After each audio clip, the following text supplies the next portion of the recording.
Hello అండి, welcome to my channel. నా ఛానల్ని ఫస్ట్ టైం చూస్తున్నట్టయితే కింద సబ్స్క్రైబ్ బటన్ని ప్రెస్ చేసి పక్కన ఉన్న బెల్ ఐకాన్ని క్లిక్ చేయండి. నేను ఏ వీడియో పెట్టినా మీరు మిస్ అవ్వకుండా చూడటానికి. ఈరోజు సంక్రాంతి స్పెషల్గా పప్పు చెక్కల్ని చూపిస్తున్నాను. సింపుల్ అండ్ ఈజీగా చేసుకునేలాగా మీరు ట్రై చేయండి. ముందుగా పెసరపప్పుని 4 టేబుల్ స్పూన్ తీసుకున్నాను. కావాలి అనుకున్న వాళ్ళు శనగపప్పును కూడా వాడుకోవచ్చు. నేను శనగపప్పును వేయకుండా ఖాళీ పెసరపప్పును మాత్రమే వాడుతున్నాను.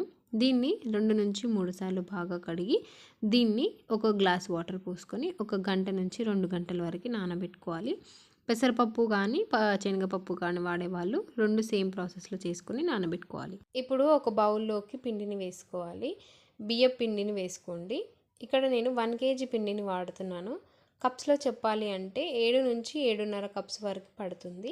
పిండిని ఒక బౌల్లోకి వేసిన తర్వాత ఒకసారి బాగా మిక్స్ చేసుకోండి. ఉండలు లేకుండా పెట్టుకోవాలి. ఇప్పుడు పిండిలోకి 1 టేబుల్ స్పూన్ నువ్వులు, అలాగే 1/2 టేబుల్ స్పూన్ జీలకర్రని వేసుకోవాలి. ఇప్పుడు మీడియం సైజులో కట్ చేసుకున్న ఆనియన్ని సన్నగా కట్ చేసుకొని పిండిలోకి వేసేసుకోవాలి. పచ్చిమిర్చి కావాలనుకున్న వాళ్ళు వేసుకోవచ్చు, నేను వేయట్లేదు. కొద్దిగంత కొత్తిమీర, కొద్దిగంత కరివేపాకు, కొద్దిగంత పుదీనాను కూడా వేసేసుకోండి. ఇప్పుడు నానబెట్టుకున్న పప్పును కూడా దీంట్లోకి వేసేసుకోవాలి. శనగపప్పు నానబెట్టుకున్న కూడా వేసేసుకోండి. ఇవన్నీ వేసిన తర్వాత పిండిని ఒకసారి బాగా మిక్స్ చేయండి. ఇలా మిక్స్ చేయడం వల్ల ఇవన్నీ పిండికి బాగా పడుతున్నాయి కాబట్టి ఒకసారి బాగా మిక్స్ చేసుకొని ఆ తర్వాత దీంట్లోకి స్పైసెస్ని వేయాలి. మీ కారం తగ్గట్టు వేసేసుకోండి. నేను ఇక్కడ 1.5 టేబుల్ స్పూన్ కారం, 1/2 టేబుల్ స్పూన్ ఉప్పు, కొద్దిగంత పసుపుని వేస్తున్నాను. రూమ్ టెంపరేచర్లో ఉన్న బటర్ని కూడా కొద్దిగంత వేయండి. బటర్ వేయడం వల్ల మనకి చెక్కలు, గారెలు అనేవి చాలా బాగా వస్తాయి. క్రిస్పీగా వస్తాయి, సాఫ్ట్గా వస్తాయి అన్నమాట. అందుకే కొద్దిగంత బటర్ని వేసి ఈసారి సంక్రాంతికి ట్రై చేయండి. ఇలా వేసిన తర్వాత ఈ మసాలా అంతా పట్టేలాగా బాగా మిక్స్ చేసుకోండి. ఇప్పుడు మీరు నార్మల్ వాటర్ కాకుండా గోరువెచ్చని నీళ్ళని వేసేసుకోండి. గోరువెచ్చని నీళ్ళు వేయడం వల్ల మనకి పిండి కూడా చాలా సాఫ్ట్గా వస్తుంది. మనం చేసేటప్పుడు కూడా పిండి పేపర్కి అతుక్కోకుండా వస్తుందన్నమాట. అందుకే మీరు గోరువెచ్చని నీళ్ళతో ట్రై చేయండి. ఈసారి గోరువెచ్చని నీళ్ళు వేస్తూ కొద్దిగా వేస్తూ పిండిని కొద్దిగా మాత్రమే కలుపుకోండి. మన కన్సిస్టెన్సీని చూస్తూ కలుపుకోవాలి కాబట్టి కొద్దిగా వాటర్ని పోస్తూ చూడండి, ఇలా కొద్దిగా కలుపుకోవాలి. అప్పుడే మనకి కన్సిస్టెన్సీ అనేది పర్ఫెక్ట్గా తెలుస్తుంది. చూడండి, ఈ కన్సిస్టెన్సీ ఉంటే సరిపోతుంది. ఇలా చేసిన తర్వాత మిగిలిన వాటిని కూడా చేసుకొని పిండిని బాగా మిక్స్ చేసుకోవాలి. 2 నిమిషాల వరకు ఇలా మసాజ్ చేస్తే మనకి క్రిస్పీగా వస్తాయి, సాఫ్ట్గా వస్తాయి చెక్కలు, గారెలు అనేవి. కాబట్టి ఇలా 2 నిమిషాల వరకు బాగా మిక్స్ చేసుకోవాలి. పిండి అనేది సాఫ్ట్గా, స్మూత్గా అయ్యేంత వరకు మిక్స్ చేసిన తర్వాత దీన్ని చూడండి ఇలా రౌండ్గా చేసుకోవాలి. ఇలా అయ్యిందంటే మనం వేలు పెడితే ఇలా లోపలికి వెళ్ళేలాగా కన్సిస్టెన్సీ అనేది ఉండాలి. మనకి పర్ఫెక్ట్గా కన్సిస్టెన్సీ వచ్చింది కాబట్టి ఇప్పుడు దీనిపైన మూత పెట్టి ఒక అరగంట సేపు పక్కకు పెట్టేసేయాలి. అరగంట తర్వాత మనం పిండిని చూస్తే సేమ్ కన్సిస్టెన్సీలో ఉంటుంది. కొద్దిగంత నానితే సాఫ్ట్గా అయిపోతుంది. ఇప్పుడు దీన్ని మీరు ముద్దలాగా చేసేసుకోండి. మీకు ఏ సైజులో కావాలంటే ఆ సైజులో చేసుకోండి. నేను ఇక్కడ నిమ్మ సైజ్ అంతా రౌండ్గా చుట్టుకున్నాను అన్నమాట. మీరు ముద్దల్ని కొద్దిగా చేసి తీసుకోండి.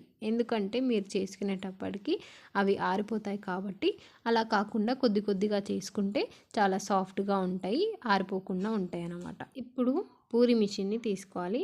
దీన్ని చెక్కల కోసమే ఎక్కువగా వాడతారు, కొంతమంది పూరి కోసం కూడా వాడతారు.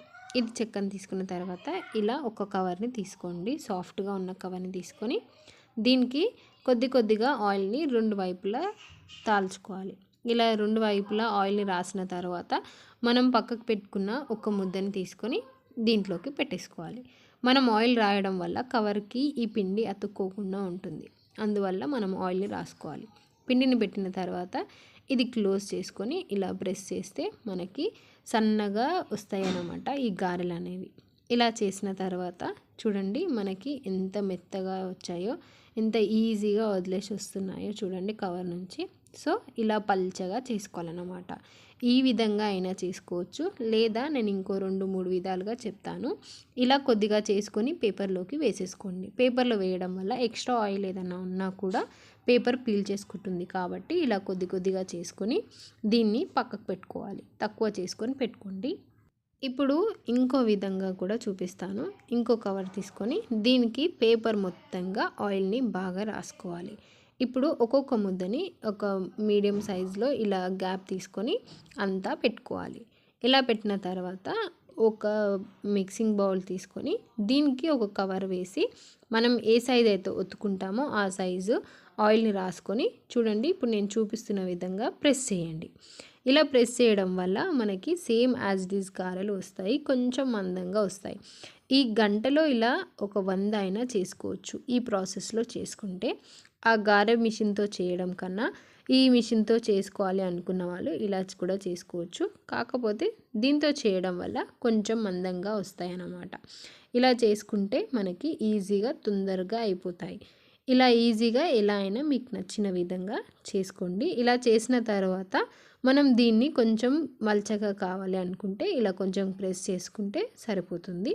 ఇలా చేసిన తర్వాత నేను ఇంకో మూడో విధంగా కూడా చూపిస్తున్నాను. కవర్కి మళ్ళీ ఒక 2 వైపులా ఆయిల్ రాసుకొని మనం ముద్దను పెట్టుకొని ఇంకో సైడ్ ఫోల్డ్ చేసుకోవాలి. ఇలా ఫోల్డ్ చేసిన తర్వాత మనము రోటీ తాల్చుకునే చెక్కతో ఇప్పుడు రౌండ్గా ఇలా తాల్చుకోవాలన్నమాట. ఇలా తాల్చుకోవడం వల్ల మనకి చాలా పల్చగా వస్తాయి, మనకి క్రిస్పీగా కూడా వస్తాయి ఇలా చేసుకోవడం వల్ల. ఇలా చేసుకోండి. మీకు ఏ విధంగా ఏ మెథడ్లో నచ్చితే ఆ మెథడ్లో చేసుకోండి. ఇలా చేసుకున్నా కూడా చాలా ఈజీగా క్రిస్పీగా వస్తాయి అన్నమాట. ఇప్పుడు నేను మధ్యలో చూపించిన ప్రాసెస్లో చేసుకుంటే కొంచెం మందంగా వస్తాయి. ఇప్పుడు ఈ చూపించేది కూడా చాలా ఈజీగా అయిపోయేలాగా ఉంటుంది. ఇప్పుడు డీప్ ఫ్రైకి సరిపడా ఆయిల్ని వేసుకొని, మా దగ్గర పెద్ద కడాయి ఉంది కాబట్టి మేము పెద్ద కడాయిని పెట్టుకున్నాము. ఆయిల్ బాగా హీట్ అయ్యిందో లేదో ఒకసారి బాగా చెక్ చేసుకొని ఆయిల్లో నుంచి తీసేయాలి. ఇప్పుడు ఆయిల్లోకి ఒక్కొక్క గారెని వేసేసుకోవాలి. ఈ పప్పు చెక్కల్ని ఒక్కొక్కటిగా వేయడం చూసి వేసుకోండి. ఆయిల్లో పట్టే అన్ని మీరు ఎక్స్ట్రాగా వేస్తే ఆయిల్ వేడి అనేది తగ్గిపోతుంది. అలాగే గారెలు కూడా మనకి క్రిస్పీగా రాకుండా ఆయిల్ని ఎక్కువ పీల్ చేసుకొని ఆయిల్లోనే అడుగుకి పడిపోతుంది. కాబట్టి మీరు ఆయిల్ని చూసుకొని గారెల్ని వేసుకోండి. నేను ఇక్కడ పెద్ద కడాయిని వాడుతున్నాను కాబట్టి 5 నుంచి 6 వరకు వేసుకున్నాను. ఇవి 2 నిమిషాల తర్వాత ఇంకో వైపుకి టర్న్ చేసుకొని వీటిని రంగు వచ్చేంత వరకు వేయించుకోవాలి. ఇవి లో టు మీడియం ఫ్లేమ్లో మాత్రమే పెట్టుకొని చేసుకోండి. ఇవి తొందరగా రంగు వచ్చేస్తాయి కాబట్టి మీరు లో టు మీడియం ఫ్లేమ్లోనే పెట్టుకోవాలి. హై ఫ్లేమ్లో పెట్టుకొని చేస్తే తొందరగా రంగు వచ్చేస్తాయి కాబట్టి ఫ్లేమ్ చూసుకొని చేసుకోండి.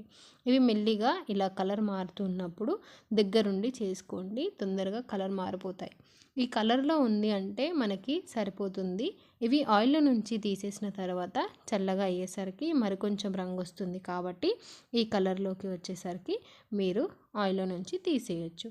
చూడండి ఎంత బాగా వచ్చాయో. సేమ్ ఇదే కలర్లో వస్తే మనకి సరిపోతుంది. ఇలా మిగిలిన వాటిని కూడా యాజ్ ఇట్ ఈజ్ నేను చెప్పిన విధంగా చేయండి. మీకు పర్ఫెక్ట్గా గారెలు అనేవి చాలా బాగా వస్తాయి. మీరు హై ఫ్లేమ్లో పెట్టుకుంటే సరిగ్గా రావు. చూడండి మన గారెలు ఎంత కలర్ఫుల్గా ఎంత బాగా వచ్చాయో. ఇంత బాగా మీకు కూడా రావాలి అంటే నేను చెప్పిన విధంగా చేయండి. చూడండి ఇక్కడ ఇలా తుంచేస్తే ఈజీగా చితికిపోతున్నాయి. ఇలా రావాలి ఈ పప్పు చెక్కలు అనేవి. కాబట్టి నేను చెప్పిన విధంగా ఒకసారి ఈ వీడియోని చూసి మీరు ఒకసారి ట్రై చేసి నా కమెంట్ బాక్స్లో కమెంట్ చేయండి.